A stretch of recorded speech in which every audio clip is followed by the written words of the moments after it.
त्योहार आते हैं, कोई बात हुई, वो व्रत के खर्चे, ये त्योहार मनाते हैं दिवाली का, दीपावली, ये किस लिए मनाते हैं कि भगवान श्री राम सीता जी को लेकर घर लौटे थे।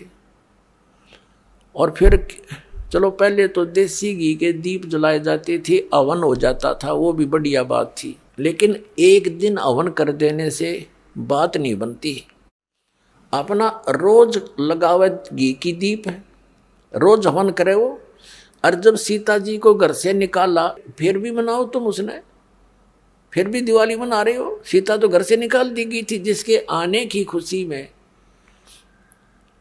और वो दीप जलाए गए थे, और फिर वह निकाल दी करते। वो तो दुखी हुई, वहाँ जंगल में टाइम पास करा बेचारी ने सह परिवार।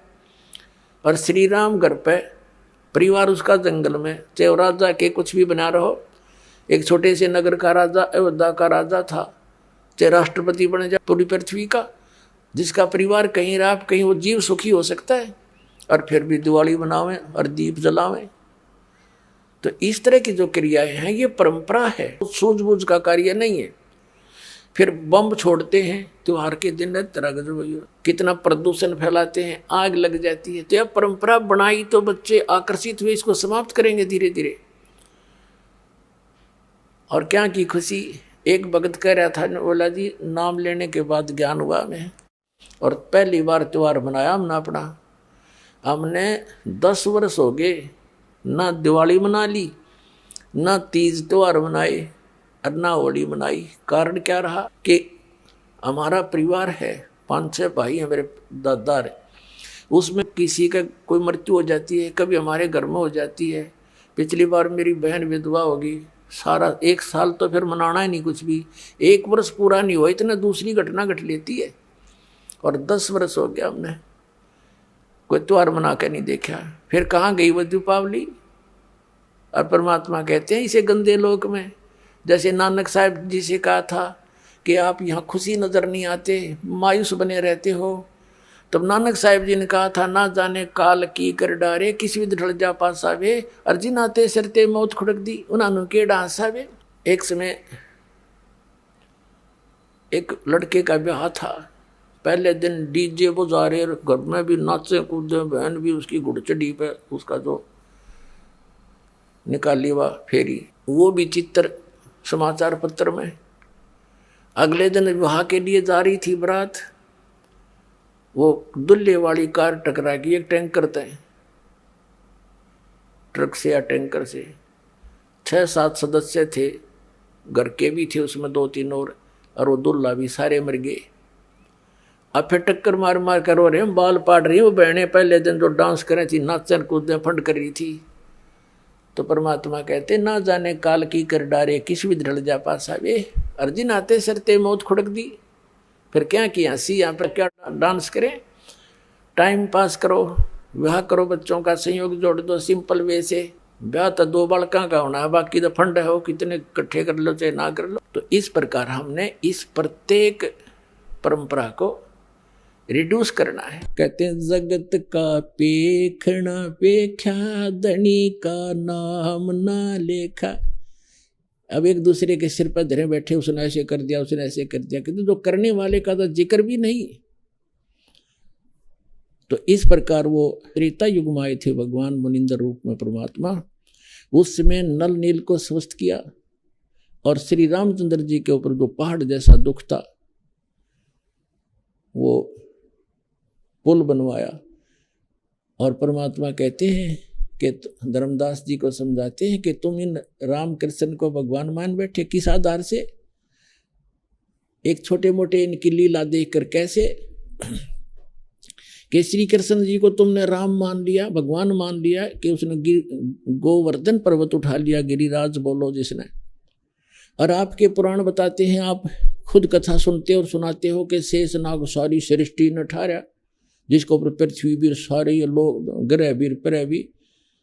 तो एक पहाड़ के ठाण तो भगवान मान लिया, तो शेष नाग क्यों नहीं माना तुमने परमात्मा। और फिर आप ये भी कथा सुनते हो श्री राम के उसमें कि द्रोणागिरी उठा कर ले आए भगवान ये हनुमान जी द्रोणागिरी उठा ले, तो इनमें भगवान हनुमान भगवान क्यों नहीं। क्या बताते हैं के गोवर्धन श्री कृष्ण धारो और द्रोणगिरी हनुमंते, शेष नाग सब सृष्टि उठारा इनमें कौन भगवंते। फिर क्या बताते हैं, कहते हैं समुद्र पाट लंका गयो वो सीता को भरता रे, और अगस्त ऋषि ने ये सातों पी लिए इनमें कौन करता रे। एक अगस्त ऋषि वे हैं जिनमें ऐसी सिद्धि थी कि उन्होंने एक घूंट में सातों समुद्रों को पी लिया था, खत्म खाली कर दिया था इसको, फिर प्रार्थना करी तो वापस उसको छोड़ा था। तो परमात्मा कहते हैं तुम मानते हो कि श्री रामचंद्र जी ने समुद्र पर पुल बना लिया इसलिए भगवान मान लिया। कहते अगस्त ऋषि ने सातों पी लिए थे, वो क्यों ना भगवान माना। फिर कहते काटे बंधन विपत में कठिन कियो संग्राम, चिन्हो रे नर प्राणिया ये गरुड़ बड़ो के राम। ओए होए, कहते तुम्हारा भगवान श्री रामचंद्र जिसको तुम भगवान मानते हो वो तो नागफास में आ गए थे सारी सेना सब समेत, और गरुड़ ने आकर तुम्हारे भगवान का बंधन काटा था श्री राम का। तो गरुड़ बड़ा हुआ तुम्हारा श्री राम बड़ा हुआ, कुछ तो बुद्धि तो काम ले लो। भजन करो उस रब को जो दाता है कुल सबका, भजन करो उस रब को जो दाता है कुल सबका।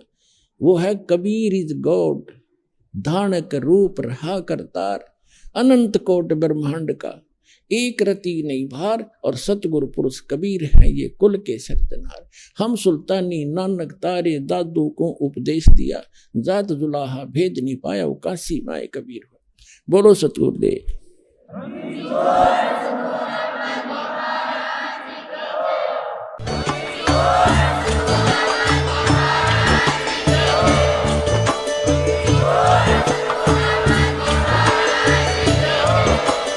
आप सुन रहे थे जगत गुरु तत्वदर्शी संत रामपाल जी महाराज जी के मंगल प्रवचन। अधिक जानकारी के लिए विजिट कीजिए हमारी वेबसाइट www.jagatgururampalji.org। संत रामपाल जी महाराज जी के शुभ आशीर्वाद से पूरे विश्व भर में 500 से भी ज्यादा नाम दीक्षा केंद्र हैं, जिन पर संत रामपाल जी महाराज जी द्वारा ऑनलाइन निशुल्क नाम दीक्षा दी जा रही है। अपने नजदीकी नाम दीक्षा केंद्र का पता करने के लिए संपर्क करें 8222880541।